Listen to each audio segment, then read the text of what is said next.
Presença da senhora Rosa Tafuri, diretora da Secretaria de Planejamento. Vamos passar então à segunda parte da audiência,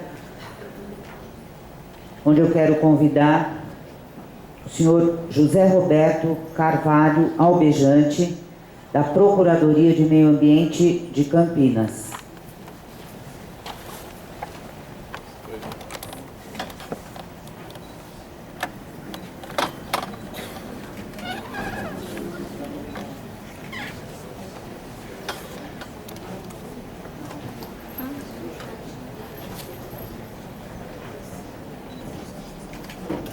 Boa noite a todos. Na realidade, a minha inscrição para fazer uma manifestação tem por escopo levantar algumas preocupações que a prática profissional, ao longo desses 20 anos aqui na Promotoria do Meio Ambiente de Campinas, já nos deu oportunidade de enfrentar no nosso dia a dia profissional. Então, portanto, esse é o motivo pelo qual eu estou aqui fazendo essa intervenção. Me preocupa porque nós tivemos alguns casos semelhantes a esse, né? Licenciamento ambiental normalmente se faz em relação a um projeto específico.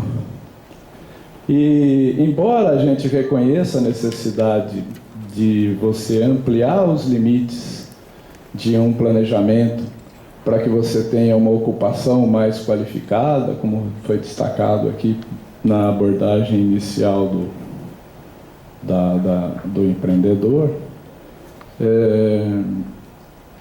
a gente vê que, na prática, esses grandes projetos acabam recebendo uma licença ambiental, passando para a comunidade uma expectativa de que aquele empreendimento como um todo, que ainda foi analisado de uma forma muito superficial, sem o maior detalhamento da sua ocupação final, já se submeteu a uma análise ambiental cabível. E esse é o grande aspecto que nos leva a ter essa preocupação. Quer dizer, você dá uma licença prévia, uma licença de instalação, né, achando que esse empreendimento, portanto, já se submeteu a um licenciamento ambiental, só que isso se dá num nível de esclarecimento e de detalhamento muito superficial. E o que acontece na sequência desse tipo de empreendimento? E agora ainda desperta maior preocupação do Ministério Público. Nós temos visto que em Campinas, né, e há uma tendência agora no âmbito do próprio CONSEMA, de municipalização do licenciamento ambiental, né? O Estado está se desligando para e passo da sua atividade tradicional, né, de ser o grande controlador da atividade de licenciamento e procurando envolver os municípios nessa atividade. Por outro lado, né, por mais que o município tenha se esforçado, né, nós estamos ainda num estágio muito incipiente, né, de prática de licenciamento ambiental pelo município. Aqui em Campinas eu posso citar vários exemplos que essa desconexão, né, porque isso que o CONSEMA está pensando em implementar agora com base na lei complementar, de alguma forma já foi observado ao longo desses últimos 3 anos aqui em Campinas. E o que a Prefeitura fez? Ela até chegou a definir um processo específico de licenciamento ambiental, porém, a entrada em vigor efetiva disso foi sendo postergada sucessivamente. Então, nós tivemos um grande número de empreendimentos que não se submeteram nem mais ao licenciamento estadual, porque o Estado entendia que, por força do convênio, essa era uma atividade do município, mas também não se submeteram ao licenciamento municipal, porque no município dizia, olha, esse procedimento que a gente criou ainda não está em vigor, né, nós vamos postergar o início da vigência dele. Depois de um tempo, quando isso entrou em vigor, essa legislação acabou entrando em vigor, e ainda não é uma legislação, está tudo ainda numa fase incipiente de mero decreto, justamente para se tentar fazer uma experiência de como essa atividade vai se desenvolver. O que aconteceu nesse meio tempo é que os empreendimentos detalhados sofreram um fracionamento dos seus objetos. Então nós tivemos diversos empreendimentos projetados para ocuparem grandes propriedades, né? Todos eles compondo, na verdade, um único cenário de um grande empreendimento, mas tendo o seu licenciamento ambiental, né, dispensado, porque olhado de forma individual, como se tratassem de empreendimentos individuais, e todos eles abaixo das linhas de corte de licenciamento ambiental, propositadamente fabricados para ficarem abaixo dessa linha de corte do licenciamento ambiental e propositadamente projetados para ficarem, às vezes, abaixo da linha de corte do próprio Graproab, que também sofreu uma elevação nesses últimos 4 anos. Então, o controle sobre a atividade do mercado imobiliário, do ponto de vista de licenciamento ambiental, hoje a gente pode dizer que é nulo, né? Ele praticamente não existe, né? E a outra preocupação que vem é com a ausência de instrumentos legais para você tratar adequadamente as novas tendências de mercado. Nós acabamos de assistir aqui um empreendimento que menciona a intenção de fazer um loteamento em que a figura do loteador e adquirente de lote se confundem numa mesma pessoa, num mesmo empreendedor. Né? A lei de loteamento, parcelamento do solo e a figura do loteamento, ela sempre está prevista para ter uma dualidade, né? O loteador, na realidade, ele cria uma mercadoria a ser comercializada com o adquirente de lote, que faz um contrato de compromisso de compra e venda para depois adquirir esse lote em grandes parcelas, etc. e tal. Quando você faz, né, prevê um loteamento em que essas figuras se coincidem, e o que você percebe é que você não está mais fazendo um lote como uma unidade residencial.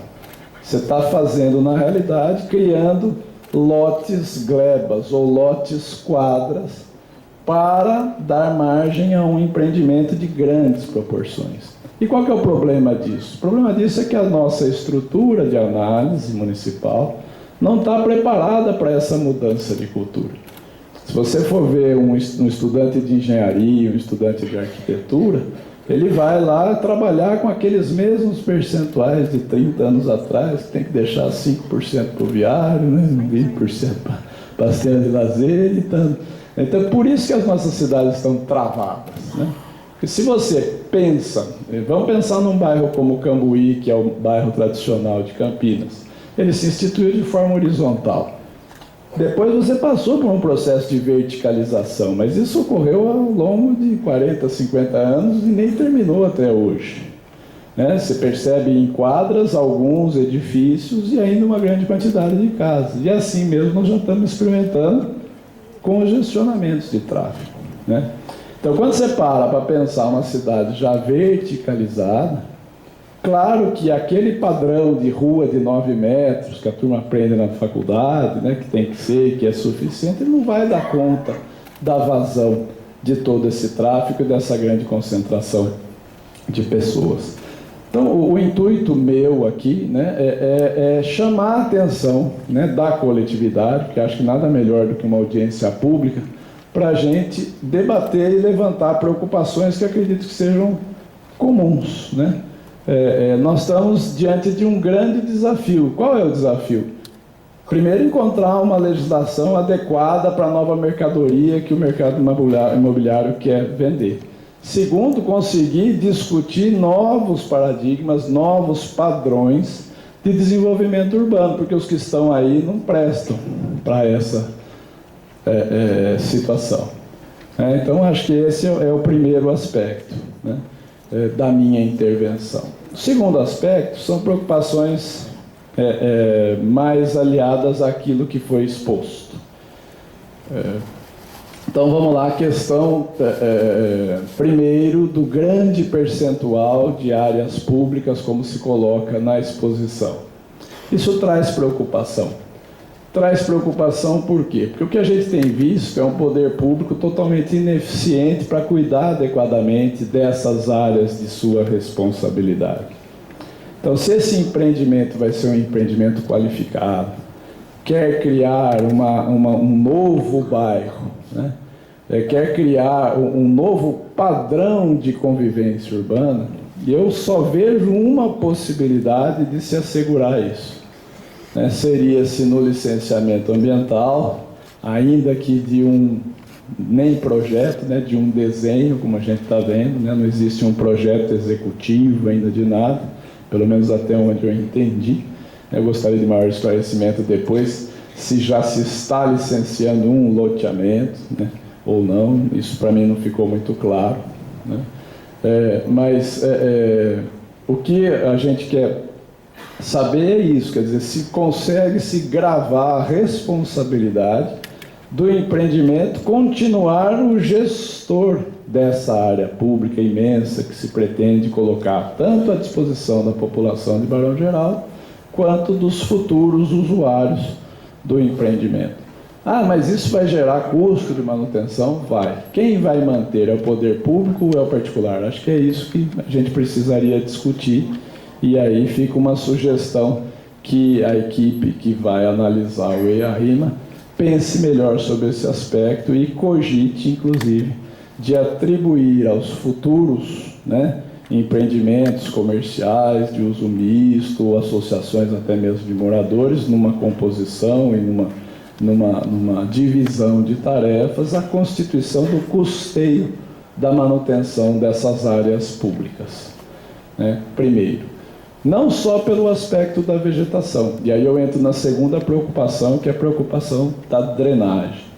O Parque Linear Ribeirão das Pedras, eu conheço muito bem, Foi um projeto que foi apresentado pela primeira vez para o Ministério Público, eu acho que o meu colega ainda Rodrigo Mesquita Pereira, na época, pelo funcionário do então Departamento ou Secretaria de Meio Ambiente, Paulo Sérgio Garcia de Oliveira, que tinha nesse trabalho uma tese de mestrado ou de doutorado junto à Unicamp, na Faculdade de Engenharia, da qual ele participava, e levou esse conceito de parque linear pela primeira vez. O primeiro compromisso de ajustamento de conduta, feito em 1998, se não me engano, de um pequeno trecho desse parque, ainda no Alto Taquaral, foi feito pelo Ministério Público com a então proprietária de uma fazenda, a senhora Vera Maria de Oliveira e Souza.